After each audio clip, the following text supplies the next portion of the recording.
Hey guys, welcome back to my channel. My name is Tatiana. I am the owner of the Stationery Muse, and I love to inspire you all to go for what you want in your lives. And I'm so excited for today's video. I feel like I say that at the beginning of every video, but it's because I just love what I talk about on this channel. Y'all know I'm so passionate about stationery, paper products, helping women to build their businesses, and just all the things within that realm. And so it is always really exciting. And today's video is really exciting because I'm really gonna just kind of unpack with you guys and get real with you on my feelings around launching my own planner last year, how that went, the highs, the lows, and different things like that. And so I have some notes that I've taken, and I have about 6 things that I want to go over mainly. So this is really going to be a video for someone, first of all, if you just want to know just in general how it went, as far as some things I would have done differently and what I'm going to do moving forward, as well as just like my own personal feelings and how I'm able to keep going. This is actually now going to be number 2. I'm getting ready to do my second round of this, where I'm going to be releasing the undated version of this planner. So that is coming as well, February 12th. Very, very excited about that. So definitely make sure you guys check out some of the future videos that are going to be coming that will specifically be talking about the undated business planner that is coming, because it's really exciting. New covers and all kinds of things. So let's go ahead and get right into the video. Get your popcorn, get your notebook, whatever the case is, so you can kind of just get an inside look at how it is as a solopreneur, and I mean solo, okay? My husband helps me occasionally, but trying to produce these planners. So let's get into it.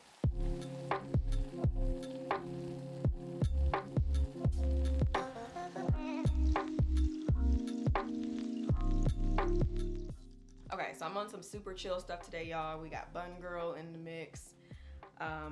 It is a Monday, and I'm just kind of like, I've been wanting to film this video for a couple weeks now, and I finally was just like, okay, what are you waiting on? It's way long overdue. So I'm just happy to finally be sitting down and putting this together for you guys. So mainly I really wanted to film this because a lot of you watched me launch my planner back in September, and I did a whole series on this channel dedicated to come along with me, watch me launch this planner. It was very raw, it was very real as far as what I was truly feeling in the moment, and the excitement that I felt as different things were coming in as I was getting closer to the launch of the planner. It ended up selling out, but I also did keep it very small as well, because I'm one of those kind of people that, like, I'll go in and I'll do it, but I'll also kind of play it smart as well, play it safe, and, you know, kind of see what's going on. And so that actually kind of brings me into the first part of this, which is to do it afraid, and even if you are unknowing, because what I found is that I actually wanted to release a planner a couple years ago. Back in 2018, I had attempted to do this before, and the main thing was I just kind of went with what I was comfortable with. I was already doing A5 inserts, so I decided to do an A5 planner, basically A5 insert type of planner. I purchased these kind of like Tiffany blue A5 binders from overseas, and there ended up being this huge delay, and they never came. Like, they never showed up. Luckily, I really had not promoted it very much at all, and so because of that, it flopped, y'all. Like, literally, it was like literally I can count on my one hand the amount of people that had purchased, and some people didn't even get the binder. So it worked out to where it wasn't bad. I did end up having a couple of the binders from a previous purchase I did, but when I got ready to order the bigger amount, it just never showed up. So it was really crazy. And so because that happened to me, I really was kind of scared to kind of put myself out there and do it again, because I thought, like, oh, I can only do A5 because that's what I know. And fast forward to last year, I knew that I wanted to do this planner, and I knew that I wanted to do a business planner, which was kind of surprising because in the past I had tried to do just like a normal everyday planner for everyone type of thing. And so I really didn't know what I wanted to do. And so I started doing a ton of research. I started looking specifically on Alibaba, which is what I suggest for any of you guys if you really want to take the more like higher manufacturer route. There are tons of amazing companies on there that will work with you. However, the 2 issues that I ran into was, first of all, the quantities, the minimum order quantities that they wanted was just a little bit outrageous. I mean, like 500, 1,000. for the look that I was originally trying to go for the Live, Love, Inspire business planner. And so the second thing was that I wanted customization. I wanted people to be able to have the option to, you know, put their name on there, their logo, different things like that. And so I ran into the issue of, if I was to do that, I would kind of be stuck with that one design, which is really not my vibe. The Stationery Muse is so big on just personalized things and having your name on stuff, and so I just felt like this isn't really me, and so it just wasn't fitting. And in the meantime, I was starting to kind of design the pages and things like that, because I'm very comfortable with doing that, but I was really uncomfortable with trying to put a planner together, y'all, and package this up and make this something to sell. And so the main thing that I want to share with you is that it will feel uncomfortable for you right now. This is a quote that's actually on one of the new planners. May my urge for comfort be stronger, or no, may my urge for growth be stronger than my urge for comfort. If it is something that you want to do, you have to get uncomfortable. You have to learn. You have to go in afraid in order to become the expert, to become the person that knows. You have to be unknowing at some point. We all go through this period of being fearful, of not knowing exactly what the next steps are, but it's just a matter of actually taking the leap to see what the possibilities really are. And it's important to know that it's gonna be uncomfortable. I think that's just the biggest thing. If anytime you go into doing something you've never done before, it's gonna be uncomfortable because it's unfamiliar to you. But as far as, so I've started the designing part, I had kind of done some research. I really looked at a lot of my favorite planners like Day Designer, Simplified Planner, Power Sheets, just some of the main ones that I know I've personally used and I had here in my house that I could hold and physically see. And I really kind of picked up on like what were some of the different characteristics I liked about those, what were things I didn't like about them, you know, how was the paper, just all of those different things. And so the main thing that I knew was I had originally had a whole different idea in my head about what I wanted the planner to look like, but because I decided to take this handmade route, I knew that that idea, which I'm not going to really say because eventually I'm hoping that I'll be able to get back to that as maybe like another alternative for the planner. But I knew that I could do wire O. I was already making my Live, Love, Inspire notebook at the time. I was using the cinch to make that. I was printing and cutting the pages. So I was familiar with that process. And so I was just kind of like, okay, I can figure this out. I started watching a ton of videos on YouTube, y'all, about bookbinding.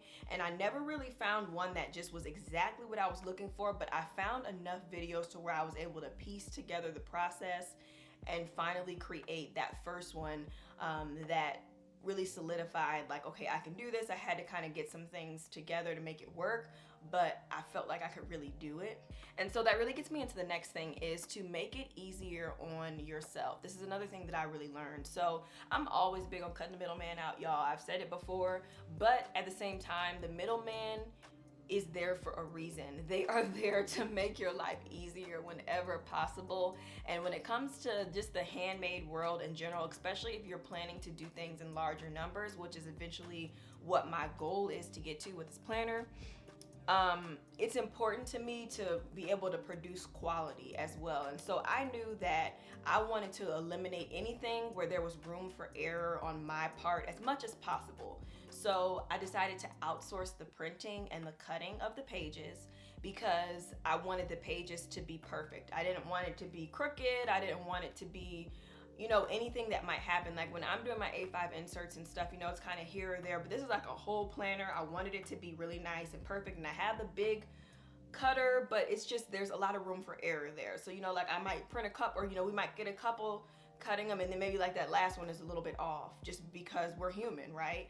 So I didn't want that to be the case, and so I started to really price out different printers within my area. I ended up coming across one that is locally here, which is really amazing. And I was able to kind of get a deal with them. It still ended up being very expensive, but in the long run, the amount that I'm paying for them to not only print the pages, but cut them down to size, that in itself is amazing because that's a lot of work. I'm just, you know, I'm putting it out there. It's a lot of work to cut things down yourself.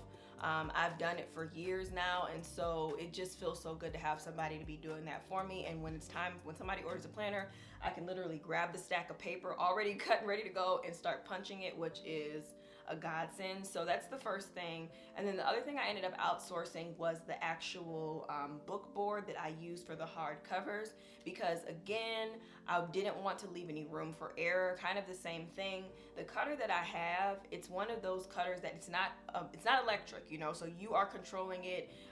You are cranking the thing and holding the stuff in place and, you know, doing it. And there's just been enough times in the past where I've wasted material because I didn't hold something properly, something wasn't on there, the blade had an issue, just different things that are, you know, life issues with stuff like that, that I didn't want to take a chance on so much material being wasted. And so that was why I decided to outsource the book boards as well and have them cut down to size. So now that eliminated some of the main steps that I needed to do. So now what I do for the planner is I punch the pages that are already print and cut for me, and then I print out the actual sticker paper that goes onto the hardcover book boards, punch that, spray them to make sure they're kind of sealed and protected, put the little corners on, and then bind it all together. So I mean, it's still a lot of work, and when I say to some people, they're like, oh my God, you're doing all of that? But to me, it's not as bad as if I had to do every single step. Like, y'all don't understand how good it feels to have those main two things done already. It cuts so much time out. So the next thing I did mention this a little bit is to have a cap when you are getting started. And I recommend this not even if you're trying to do a planner, but even when I started my subscription box back in 2017, I did this. I think it's important to always have a number in your head of how many you think you want to sell, or just how many of the supplies you're ordering. So for example, you know, like with my planner, let's just use the real life example. So I wanted to plan for 50 because I really felt like that's enough for me to feel like, okay, this has an interest, this is something that can definitely grow and become a thing, but it's not something that I cannot handle, right? So for that first round, I really was just like, okay, I'm gonna order enough for this amount, and then when we hit it, we hit it. And I did that mainly for a couple reasons. I did it so I didn't get overwhelmed, because it's a lot, you know, it's a lot to be hand making these planners. It's a lot of pressure to make sure that they're right for people. It was my first time doing it. I didn't really want it to be hundreds and hundreds of people this first time, just so that I could really poll the people that had it to really make sure there weren't any inconsistencies with the planner, and if so, if they could share it with me, which I'm going to talk to you guys about in a moment as well. And to just realize that it's okay to start small. It's okay. And so I'm always like that. I've been like that pretty much since I started my business, not to ever like make myself feel like I'm playing small or feel like I'm not gonna grow bigger. I know I will, but I think because I'm just one person and I know how I can be and how anxious I can get, I was like, okay, I'm gonna just stick to that number. So pick whatever your number is and you get the amount of supplies for that. And then at that point you can sit down, you can make the decision, and you can say, okay, do I want to do a restock, which I ended up doing a restock, or do I want to take a break to kind of, you know, make this better and then I'll come back. So you can really kind of adjust it a little bit when you do it versus if you've ordered all the supplies. Let's say I would have ordered all the supplies and then I had enough for like 200 or 300 planners, but then maybe there was something wrong and I wanted to make changes, but now I can't because all these planners have gone out and there's nothing I can really do now. So it's just, that's how I look at it. Everybody is a little bit different.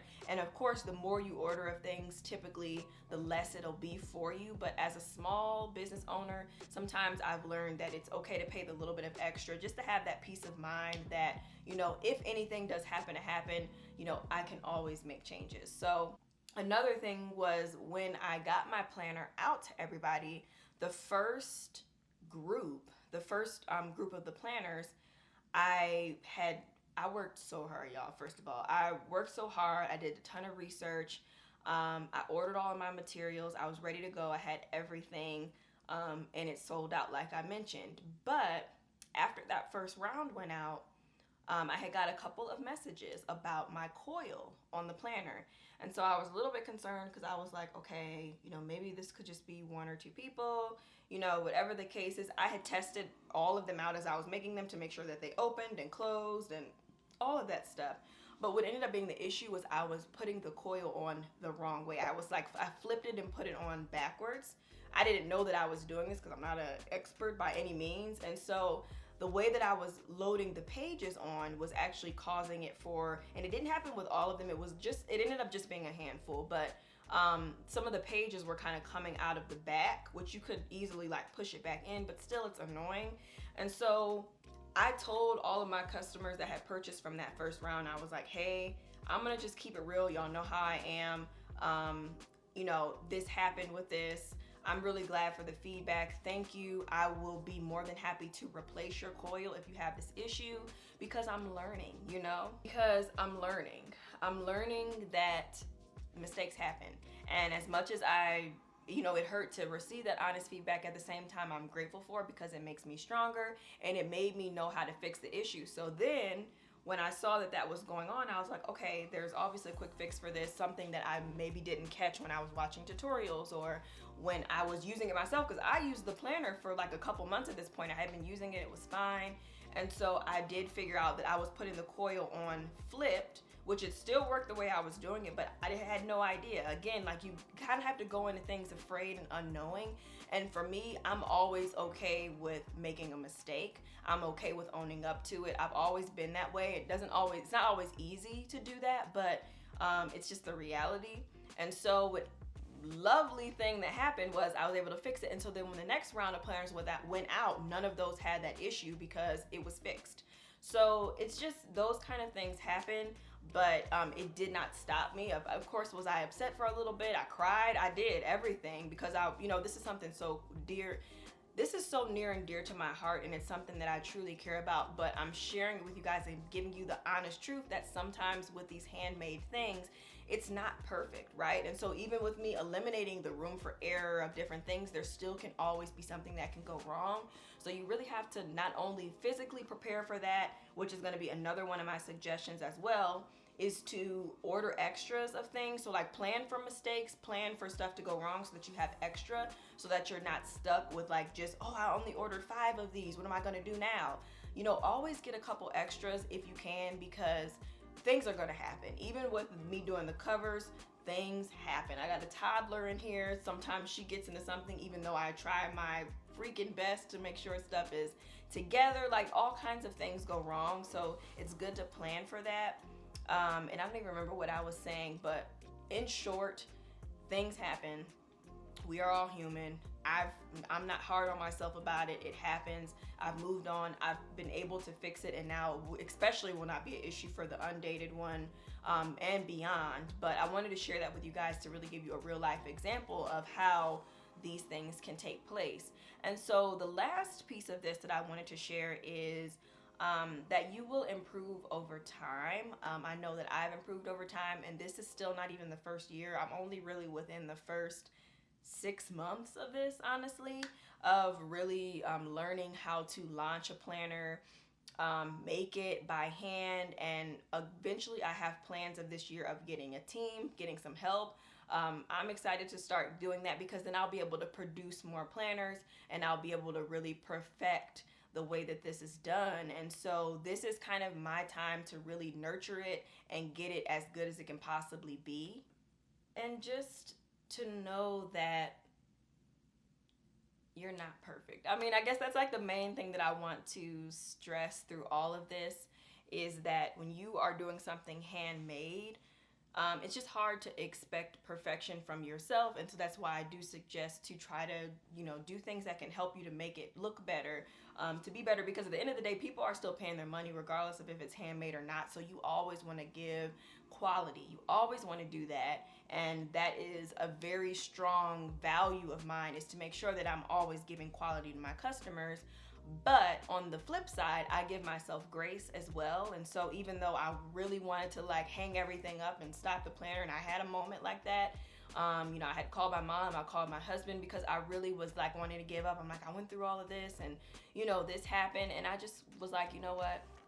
It is what it is. So another thing I wanted to share about it as well is that you cannot please everybody. And this is, again, it's not even just a handmade thing. This is just in general. So y'all know I worked months and months to get this planner together. I made it what it was gonna be. I did the research. I decided on the type of binding. I decided on the layout. I decided on everything, the covers, and I just was like, okay, this is it. This is my baby. I'm excited. And even with all of that excitement and me sharing everything, there will still be someone that is not satisfied. And this is not even about the coil thing at all. That was completely on me.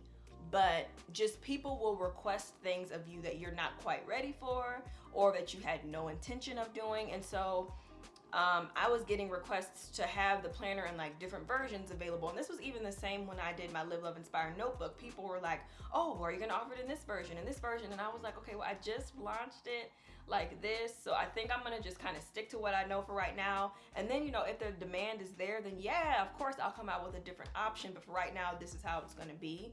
And so I think you have to really set the tone for yourself of what you're expecting as far as what you're going to produce to people.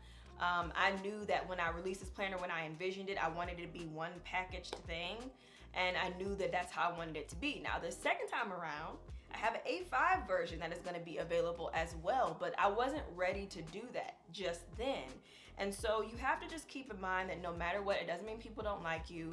It doesn't mean that people feel like, you know, what you're doing isn't enough. It just simply means that everybody has their preference. And I say this all the time, everybody is not your customer. And my mom, sometimes she'll be like, oh, are you doing men's planners? Or I've been actually asked about men's stuff on a few occasions, not too much. But every now and then I'll get asked about that, or I'll get asked, you know, like, am I gonna have a wedding planner, or, you know, different things like that. And as much as it would be fun and I eventually may do things like that, that's just not the season I'm in right now. Like, I'm focusing on women, I'm focusing on my business planner and the other different types of things that I have right now. That's my focus. And so you have to really set the tone with yourself first to know what you're offering, so then when people are coming up to you and they're asking you like, okay, are you gonna have this and this, then you don't feel like all of a sudden you have to change the whole trajectory of everything. Like, of course your customers' opinions they matter, you need to value that, but in that way do it more strategically to where you can get feedback from them, which is what I'm gonna do. I'm gonna be sending out a survey to those that have already been using my planner for the last like month or so, and I'm gonna get some honest feedback from them to see, you know, what are some things they're looking for, what are some changes they'd like to see, how do they like the layout specifically, so that I can make those changes for the 2022 planner. And that'll give me more than enough time to implement that, research that, and make sure that I'm able to make it happen, versus me like scrambling trying to figure something out because one person suggested something or one person asked something. So that's just a suggestion, but I think that can kind of add an unnecessary pressure to you if you feel like you get one request to do something, you have to kind of change your whole path. I think definitely make a mental note of it in the back of your head and keep it because it's important, but it shouldn't change where you're going right now in this moment. And I've really learned that, and it helped, because at first I was like, well, is this not good enough? You know, like, do you not like what I worked on? But then I realized, I'm like, no, it has nothing to do with that. Everybody just has a preference, and not everybody likes wire O binding, and that's okay. And it just may mean that my planner is not for them right now, and that's all. So I think that's also a really important lesson as well. But yeah, you guys, that is how the launch went overall. Like I said, it sold out. I was proud. I was so grateful for all of you that supported. Thank you for really sewing into my dream, for making me feel like this is not something crazy that was just in my head, but it's something that can really be a reality. Without you, obviously, this wouldn't even be a thing. I would not even be coming out with this undated planner in a couple of days, but it's really good to be on the other side of something. When I was thinking about this time last year, I was just in the process of starting to kind of figure out how I wanted the layout to be. I was like sketching things out. I was starting to do that research, like I was telling you guys, of just like what manufacturer I wanted to go with and all that stuff. And I was already discouraged before I had even really done anything, just simply because people are already doing it, and I didn't really know how it would be received. I was just nervous, you know, I really was nervous. And so to be on the other side of it now and kind of be in the midst of, you know, getting ready to do another launch of this thing is just crazy. And so this same situation can happen for you. Y'all know I'm gonna bring it full circle. It can happen for you as well. And I've so many people in the comments or in my messages, they always will say, you know, thank you so much. You know, hopefully I'll be able to do this one day, or whatever the case is. And I just want to stress to you that you can do it. It is uncomfortable. It's not always easy, but it is doable. It can be done, and that is really the main takeaway I want you guys to take from this video. So let me know. Hopefully some of this stuff really helped you. Again, it wasn't really anything super, I don't even know what the word I'm trying to look for. It was mainly just kind of a heart-to-heart to really share with you guys some of the ups and downs of this whole thing. Overall though, it was a very positive experience for me. Obviously I'm doing it again, and I think moving forward, just to kind of finish, moving forward, I think that it's only going to get better. I have to continue to get out of my head, and I'm really excited to get the feedback from those that are using it to really start working on the 2022 planner. Like, honestly, y'all, I'm already thinking about that one. Like, I know I got this launch coming up right now, right here. That planner is very similar to the one I released in the fall, but the 2022 planner is going to be revamped and renewed, and I'm just excited for that one. And so I think that's just the biggest thing. I'm just excited to keep growing and making this thing really become something amazing. Sharing it with the world. It's scary, but I'm gonna do it. And yeah, so that is all I got for you guys. Thank you so much for watching my video. Let me know down below what was your favorite kind of takeaway from this thing, if you had one. Make sure you subscribe to my channel. We are so close to 10,000 subscribers, you guys. Like, when I say that sentence, it doesn't even feel real, because a year ago, that was not the case. I think I might have had like 1,000 something subscribers 10 years ago, a year ago. So I just can't believe it. But anyway, subscribe if you haven't already, and I will see you guys next time. Bye.